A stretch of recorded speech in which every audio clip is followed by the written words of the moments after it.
beautiful. This is Aromie here. God, I just took a sip of soda and it didn't swallow completely when I just did my intro.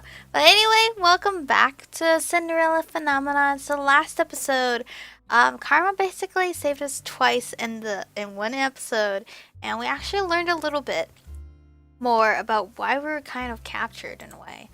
Why do I have to be so stubborn and insist I can handle myself? I did not speak for a long time. Eventually, I noticed people start to stare. Though, before long, the staring grows worse. Young women begin following us, giggling from behind. I turn to Karma, who looks like he hasn't slept in days. Karma, sorry, princess, but I am not in the mood to talk. Those girls are walking right behind us. This is curse? Karma, Chico, I just said that I am not. I am in no mood to talk. Did you not hear me? We're being followed.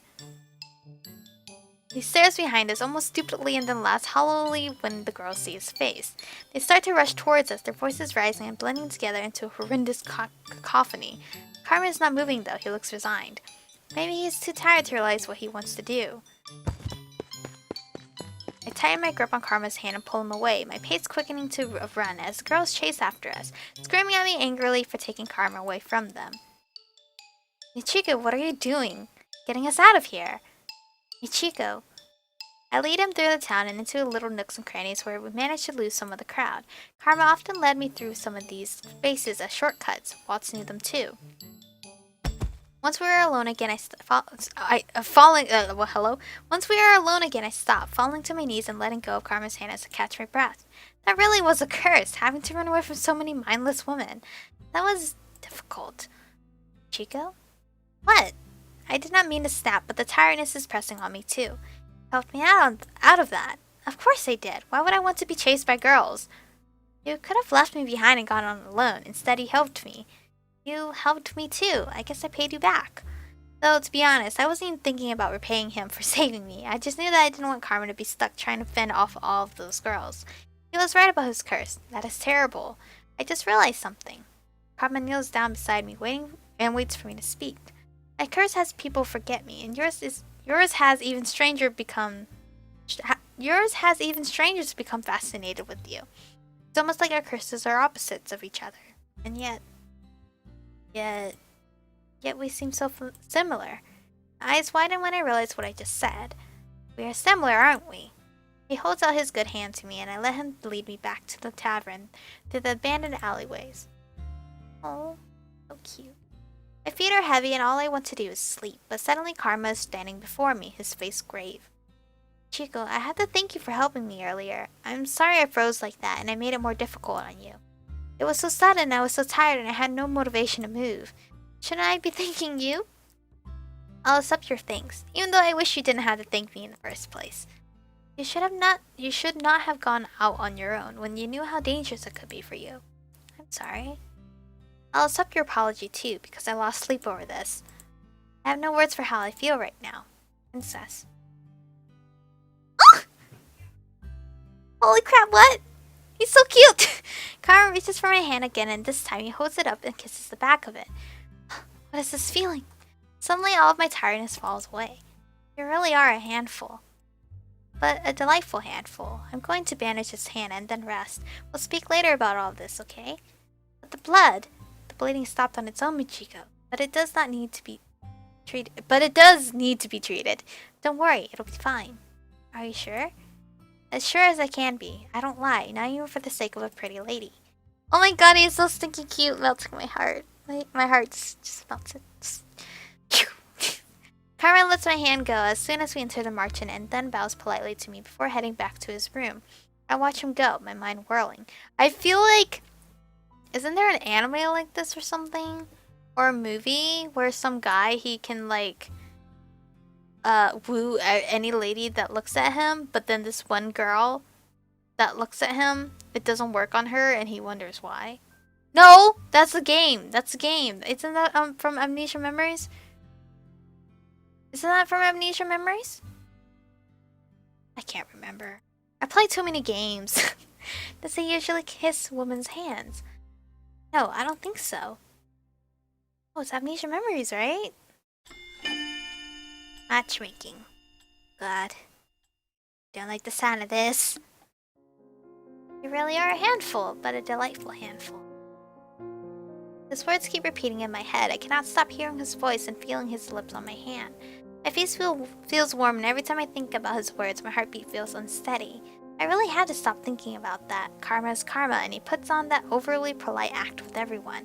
Then I am pretty sure I've never seen him do something like that with another person. I'll just go downstairs and stop thinking about all of this. I need to tell Parfait and Delore what happened. Because of the time I had returned to the merchant yesterday, I never spoke to anyone about what happened. Maybe someone's downstairs. Someone usually is. I leave my room to make my way make my way downstairs to the reception. I thought of like making my way downtown. Okay, I'm done. I'm done. Every time I see making my way down, I just sing the song instantly. It is quiet when I enter, but not as silent as I thought it would be. Karma is sitting at one of the tables, speaking quietly with Parfait and Delora. His injured hand is sitting on the table, bandaged. I cannot help but stare at it, my heart pulsating. His injury is my fault. So, you have yet to hear the entire story. No, I'm afraid I'm not quite privy to the information Waltz has. Is that correct? Waltz has been directly involved in this far longer than you have. What about Waltz? Shh. Shh. I came in when I'm not supposed to? Princess, you're up early. They all turn to look at me as I stand at the table. Karma still looks tired and is not in his dress. He looks somber but still smiles at me. Hey Chico, how nice of you to join us. When did he start saying my name without my title? Oh, when did he do that? Chico, you've run into a lot of different mishaps this week, haven't you? I thought you would be stubbornly avoiding work. Instead, you go out of your way to get yourself into trouble. This involves me directly. How would I not be curious? You've also been irresponsible, sneaking out without any of us knowing. I have the freedom to do whatever I want to do. Oh, not really. I even wore a cloak too. Oh no, the cloak. I left it at the bar. I feel a nudge on my arm and Karma is holding out my cloak with a tired smile. You went back to get this. When? Yesterday, when you were still in bed. Oh! You've been running yourself dry these last few days, Karma. It's nothing. Thank you. What's this? Our ice princess is thanking someone? Why is that something so strange? Oh, come on now. She's not so icy. Michiko's more fire than anything. She's filled with unbridled passion and confidence. Confidence that has gotten me nowhere so far. Don't look so dour, Michiko. You have become quite the accomplished woman. Karma gestures towards me and I flush, unsure of what he is talking about. Then I notice Delora's eyes are on me too. Oh, Parfait, do you see that? What are they looking at? I reach down to grab my necklace and then pause. I cannot stop the gas that leaves my lips. I got a piece! I got a piece, didn't I? When? When did this happen? Princess, you didn't realize that there was an extra piece to your necklace? Congratulations, Princess Michiko. You're a step closer to breaking your curse. I feel proud. I only felt this way around Mother. You did a great favor yesterday. If not for Michiko, I might have suffocated beneath a pile of very excited women. Wait, helping Karma escape was a good deed? She was selfless. Not even mentioning the injury he got protecting me. Parfait and Delora are both smiling, but the cheerful mood does not last long. What were you all talking about before I came down? About your kidnapping. Well, kidnappings. Both of them. It looks like we have a serious problem on our hands. What do you know about this? What does Watts know about that I don't? Princess, it's more about what everyone else knows that you don't. Whoa! What? Everyone else knows? I feel anger begin to simmer inside of me, even though he looks apologetic. He says it so casually. What are you all hiding from me? Let's gather everyone later, shall we? I think Watts might want to be here for this too. I wonder how Watts looks like as a grown adult, because he's stuck as a young guy because Peter Pan. What does Watts have to do with any of it? Be patient, Princess. You've already waited this long. What's another few hours? Another few hours, duh! I have no choice but to agree when Parfait and Delora refuse to say any more, but I am not happy about it. I spend the rest of my time doing idle chores around the tavern. I do a round of sweeping with Mr. Broom and mindlessly organize some of the bottles. I cannot believe everyone knows something about me that I don't. But now I'll find out the entire story. Maybe it will answer some of the questions I have. But why are they keeping things about me a secret to begin with? Who knows? Delora gathers everyone in the tavern to discuss the kidnappings. I decide to sit in between Waltz and Karma. So we have a story to tell. Story time, huh? I don't suppose this will be a romance with it. How can you stand to make comments like that constantly? How can you stand to live a lie? The two glare at each other across the table, but Dolores silences them. Dolores starts with a story about the Great War, one that I have already heard so many times I can recite it myself. What does any of this have to do with me? Because of the fairy tales, witches like myself were punished for simply existing. Our leader, the Tenebrarum Barrier, was a kind witch that was overtaken by the grief that our people suffered. She was driven so far into madness that she created the fairy tale curse to punish humans and make them suffer as the witches had. And when that wasn't enough, she committed the ultimate taboo. She killed a human. I tried to stop her, but the time I thought to act it was too late. Knowing that Delore and Parfait were involved in the Great War makes it seem more real. But wasn't the Tenebrarum Barrier killed? How can the fairy tale curse continue to spread if she is dead? I believe the Tenebrarum Barrier sacrificed the last bit of her life to continue powering the Tenebrarium, all to ensure that the remaining witches could continue spreading the fairy tale curse. Is none of this ringing a bell for you? What are you talking about? She really did erase your memories. Erase? The witch who died, the Tenebrarum Barrier, was your mother, Princess Michi. I knew it. I knew it. What? For some reason I turned to look at Karma, who is one of the only people who doesn't look away from me. I grew up outside of this kingdom, but even I knew of the terrible witch. Hildire? You expect me to believe any of this? She wasn't a witch. I would remember that. Well, you would if you had memories of the war and the years before that. Under Hildire's rule, the palace was a dark place. The king didn't have any real power under Hildire until Hildire was defeated. That goes for the rest of us too. We were slaves to Hildire. Dolore's eyes flicker to Watts. It's the truth. Watts knows because he is also a witch. Whoa, what? He's a witch? He experienced Hildire's command over the witches firsthand as well. Watts is a witch? Sorry for keeping it a secret, Princess. It's not as if I can use much magic anymore. Not when I'm cursed. This is just another secret of many. It seems everyone is hiding something. Everyone was freed after Hildire's reign, witches, fairies, and humans alike. The king was even able to marry Ophelia, the woman he always truly loved. Though it has always been Ophelia that he truly loved. Was that the reason I never felt any love from him? Because I was my mother's daughter. He gave up on me. No, dear, I don't think he gave up on me! My voice is too loud in the reception area. I feel it crack beneath pressure, and suddenly I want to cry. But Mother told me so many times not to cry. The king gave up on me. But Mother didn't. Mother would tell me this was all a lie. She would tell me not to trust anyone. They must be lying. I turned to Karma. For some reason, I trust him more than I trusted Laura or Parfait. This is the truth. I was told the truth of Hildire and her daughter, Michiko. They said you were the picture of elegance, but that you shared your mother's icy nature. But I don't think that's true at all. If Hildire was ice, then you must certainly are a warm fire. If her mother was a witch, then what does that make me?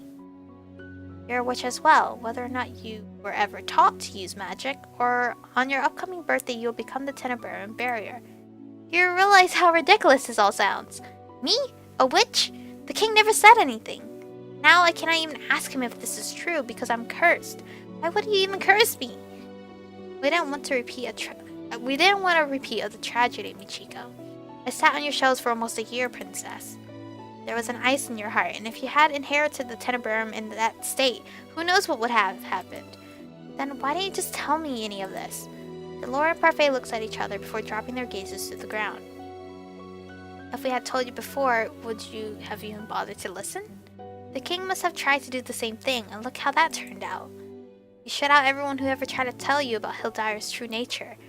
That is probably true. Even now I'm having trouble believing that they are telling me the truth. The whole world feels as if it's collapsing around me. I need to escape. I need to go out and be somewhere else. But why are the witches looking for me? You are their heir to the Tenebrarium. No doubt the evil witches want you on their side, so they can continue wreaking havoc on Angelique with the fairy tale curse. The men that were looking for Michiko were not witches, though. They were knights. Perhaps the witches and the knights are working together. This must be part of Alcaster's scheme to steal the throne. What are you talking about? The reason why Garland and I left the Order of Kildira was because the king did not believe us about Alcaster's coup. How would he know of the princess's identity, though? Anyone who isn't a witch, a fairy, or isn't cursed shouldn't be able to remember her. But now we know that it is not just the witches looking for the princess, but the knights of the Order of Caldera as well. They definitely have a description of her from someone. Chico? Karma reaches out a hand to touch my shoulder, and I flinch back before standing up. I cannot speak about this now. I want to be alone. Bye! Let her go. She'll need a lot of time to think. Oh, Karma. I leave everyone sitting at the table as I try to process the whirling thoughts in my mind. Caldera, my mother, the only person I ever thought loved me, was the Tenebrarum Barrier, a witch. The first witch to kill a human. The witch that started the fairy tale curse. All this time I thought Mother was the only one who cared, but what if she never did? I stay in my room for a long time, trying to process everything I have been told. That's a lot. That's a lot to find out, like, your mother was actually a witch and lied to you the whole time. Days go by before I decide to leave the tavern again to watch Karma practice with the knights. These last few days I felt hollow. Maybe seeing the normal practices will help me feel better. Maybe it will make things feel like nothing's changed. When I arrive at the forest, however, only Karma is sitting in the clearing. He's staring through the trees as if he sees something there, but his expression is solemn, almost sad. Eventually he sighs, shaking his head before turning in my direction. Chico! Oh, is he actually happy to see me? That's cute! I prepare myself for a response, but find that no words come to mind. I have not spoken to Karma since the talk about Mother and witches, and any of the ease I felt with him before has slipped away. Still, I came here on my own, and I cannot just stand here being mute. I say the first thing that comes to mind. Where are Jurian and Garland? I've only trained with Garland. Jurian is on patrol duty tonight. He'll be here later. I just came early. It seems you did too. Chico, are you okay? I'm sorry I haven't been by to see you. It's not as if you owe that to me. I don't owe it to you, but I truly wanted to. I've just been busy these last few days, scouting the town for information. As much as I want you to come with me, why would you ever have wanted to pair up with someone like me anyway? Oh yeah, because he knew, like, why? Why, princess? That's because I am bitter and cold, and even though I want to change, all I can think about is myself. But now I want to change because I do not want to be the same as my mother. Isn't that selfish? Maybe so, but I believe you are being selfish for the right reasons. An entirely selfish person can't survive in this world. Before we can make others happy, we have to be happy ourselves. Happy? Ourselves? Yes, an angry person holds a resentment toward everyone, and it mars at whatever good deeds they seek to do. That is why I cannot complete my good deeds. Wrong! You've already got one done. Recognizing the need for change is always a good thing, Michiko. Regardless of the motivation, you're trying to become a better person. That is what matters. Oh, hello. He takes a step forward, toward me, sorry, not forward, then puts his hand on my shoulders and leans down until I can look right into his eyes. Karma's serious expression startles me as much as his touch. It is never too late for anyone to change. Taught me that. What? How could I have taught Karma anything? Mind if I tell you a story, Michiko? No, go ahead! Step away from him. He's standing too close. Why move? I don't want to move. Don't move? With his face so close, all I can do is stare right into his eyes. Karma's hand tightens on my shoulders, and for a few moments I feel a slight panic rising in my chest. And Karma steps away from me with a rough shake of his head. Karma? Next time I do that, Michiko, feel free to push me away. What? It's better that way. What does he mean by that? You never answered while you listened to my story. Was I wrong? You don't want me to move away? Now you want me to choose the opposite? Away from him.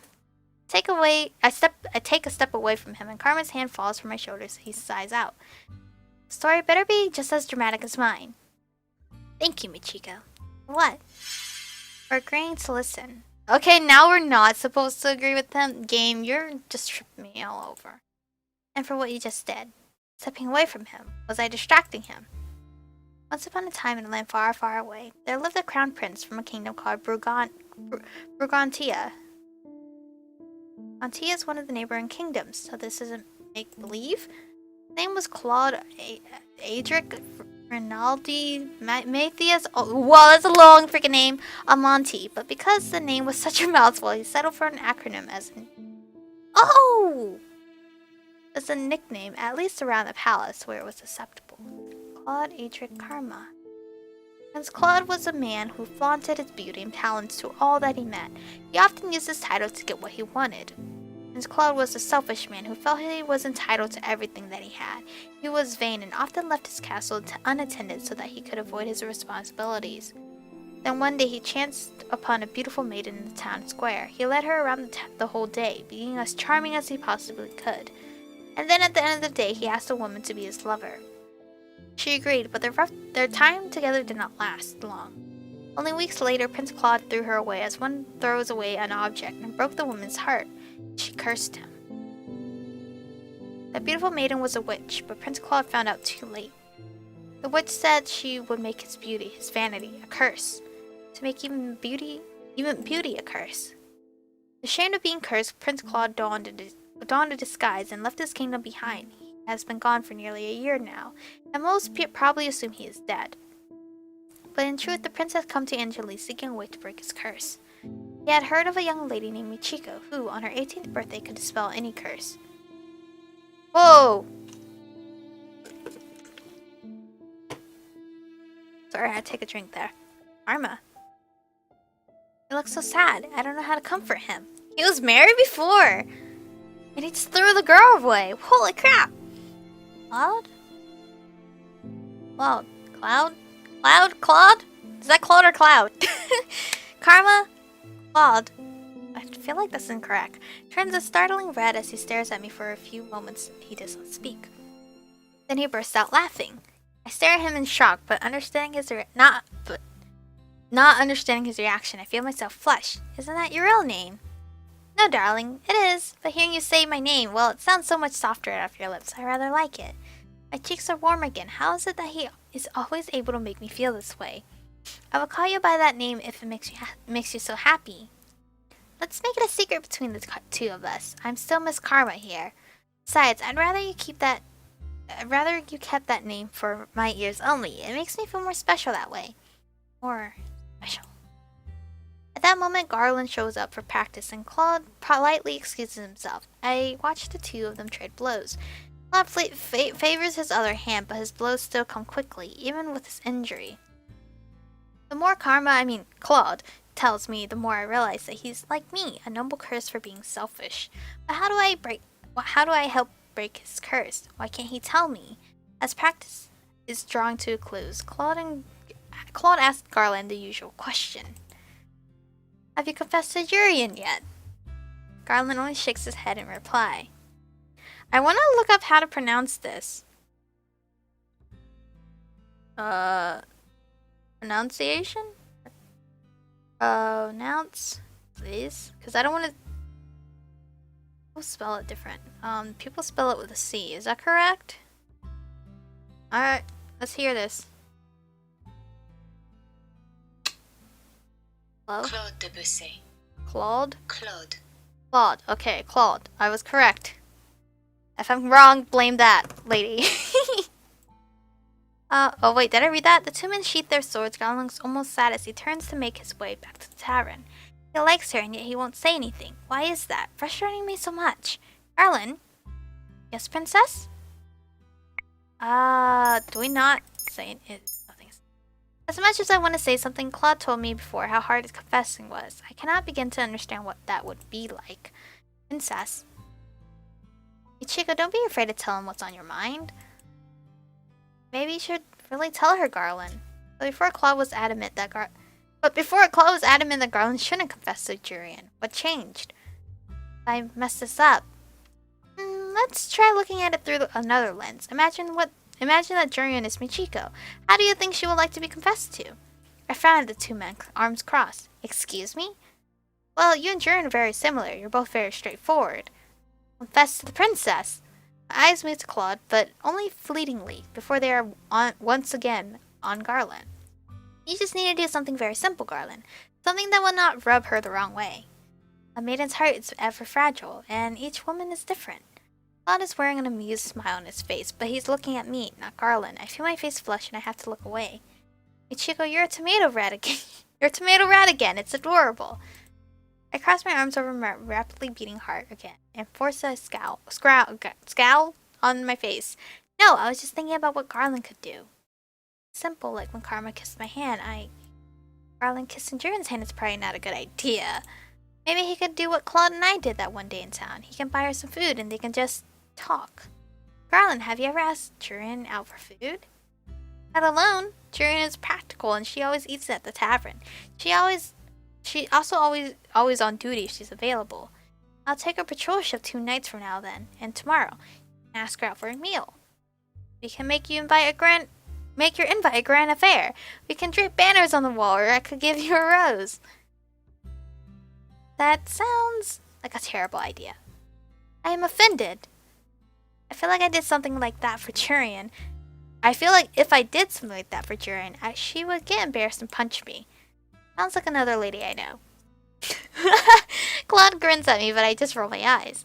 Garland, just ask her normally, and then when you're out and alone together, you can confess. The weird thing is, is this the right answer? Just have to tell Jiren? Maybe that's right? Claude told me before that confessing is hard, but what Garland's going through looks even harder. Princess, you know I'm incapable. No, you think you're incapable, but if you never say anything to her, you'll never know. If I say something wrong, I risk losing everything that I already have with her. And if you say nothing, you risk losing what you could have with her. Hey, this game is triggering me. It's like I'm right in the earlier chapters, and now I'm wrong in the later chapters because I think they might want me to do this way, but no. Michiko is right.